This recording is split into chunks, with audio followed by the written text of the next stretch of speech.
Dan ada beberapa rekomendasi yang disampaikan oleh Bapak Dewan dan Ibu Dewan di Komisi 3 DPR 5. Nanti kalau saham dari Bank Jatim masuk, otomatis kalau pemerintah provinsi Kabupaten Kota sudah melakukan pengitoran, dengan sendiri akan terdelusi seperti itu.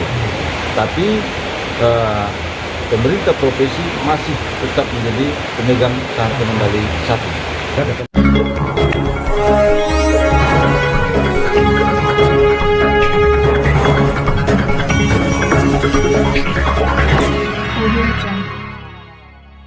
Teman-teman wartawan yang sangat luar biasa. Ya, Bank NTT maju kan teman-teman punya pengaruh sangat besar pemerintahan yang positif. Jadi tadi pada saat pertemuan kami ada beberapa pengurus dari Komisaris Independen, Pak Dirdana, Pak Dirkep, dan juga dari Bapak Komite, Pak Yos, hadir juga dari teman-teman Kadif.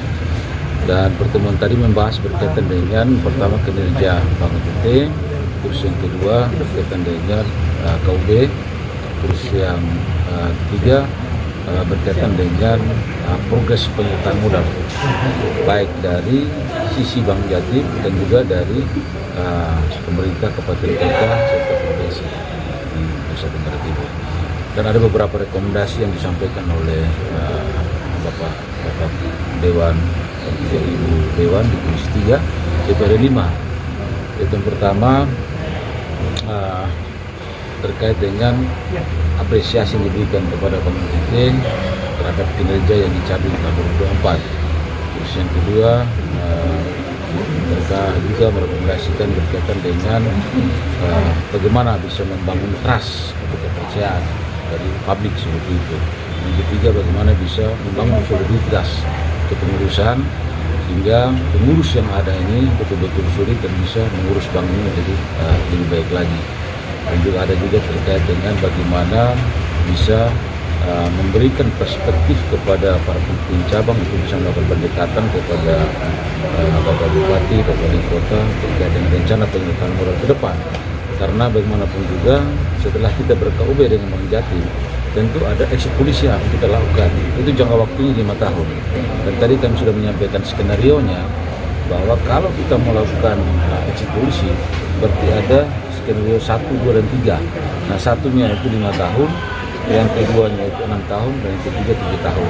Tapi kami yakin dan percaya bahwa dengan jangka waktu 5 tahun, kami optimis kita akan eksekusi dengan Bank Jatim. Tentu dengan penyertaan modal yang dilakukan oleh Bapak pemegang saham baik di provinsi, kabupaten dan kota seperti itu. Bapak penyertaan modal berapa Bapak dari provinsi dari Bank Jatim? Dari Bank Jatim sendiri itu 100 miliar. 100 miliar. Tapi nanti kita akan lakukan lagi negosiasi berkaitan dengan harga per lembar saham.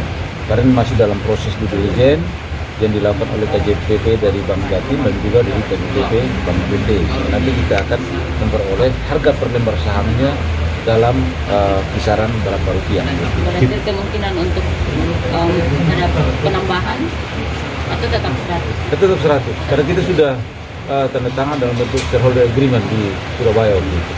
Dari provinsi waktu itu? Dari provinsi tentu kami berharap agar terus melakukan penyetoran modal sehingga sahamnya tidak terdelusi. Nah, saat ini kan berada dalam kisaran 24% lebih. Nah, nanti kalau saham dari Bank Jatim masuk, otomatis kalau pemerintah provinsi Kabupaten Kota sudah melakukan penyetoran, dengan sendiri akan terdelusi seperti itu. Tapi pemerintah provinsi masih tetap menjadi pemegang saham pengendali satu. Ada kemarin kan ada penetapan Firdaus penyertaan modal. Iya. Itu 120. Iya. Selama 5 tahun ya. Itu harapan kami. Jadi provinsi kabupaten kota nanti akan melakukan penyertaan modal dalam bentuk perda yang setiap tahun itu disertakan berapa. Karena dalam skenario tadi kami sudah sampaikan bahwa minimal 7,5 miliar seperti itu. Sehingga dalam jangka waktu 5 tahun kita sudah bisa memenuhi untuk kita buyback. Nah, kalau untuk pembagian dividen ke Bank Jatim itu dari 100 miliar. Tadi kami skenario kan kita coba hitung, kalau dengan harga per lembar sahamnya 10.000, berarti di 4,4%. Nah, tapi itu 10.000, tapi itu belum saklek, karena kita masih lakukan due diligence. Tapi kami yakin dan percaya bahwa sahamnya 12.000 lebih nanti. Karena kalau misalnya sahamnya 12.500, kita dibagi aja 100 miliar bagi 2.500, itu share saham yang dimiliki oleh Bank Jatim. Mereka juga disebut apa? Pemegang saham ya? Jadi dalam POJK itu kan diatur ada pemegang saham dari 1, ada pemegang saham dari 2. Nah, Bank Jatim dari 2. Iya, dari 2. Pak Dirut, adakah permintaan khusus dari Bank Jatim terkait mungkin kebijakan tertentu di Bank NTT, barangkali terkait IT atau apa? Tidak ada permintaan khusus. Ini karena dalam bentuk kolaborasi. Bagaimana dalam bentuk sinergitas. Bagaimana antara Bank Induk dan Bank Anak ini bisa lakukan kolaborasi, bisa lakukan sinergitas, baik dari sisi IT, Pengembangan. dari sisi bisnis, seperti itu. Terus dari sisi manajemen risiko. Karena tujuan dari kolaborasi dan sinergitas atau KOB ini, kita berharap ada peningkatan pendapatan yang lebih baik lagi dari sebelum-sebelumnya. Tapi kami yakin dan percaya bahwa itu bisa terjadi.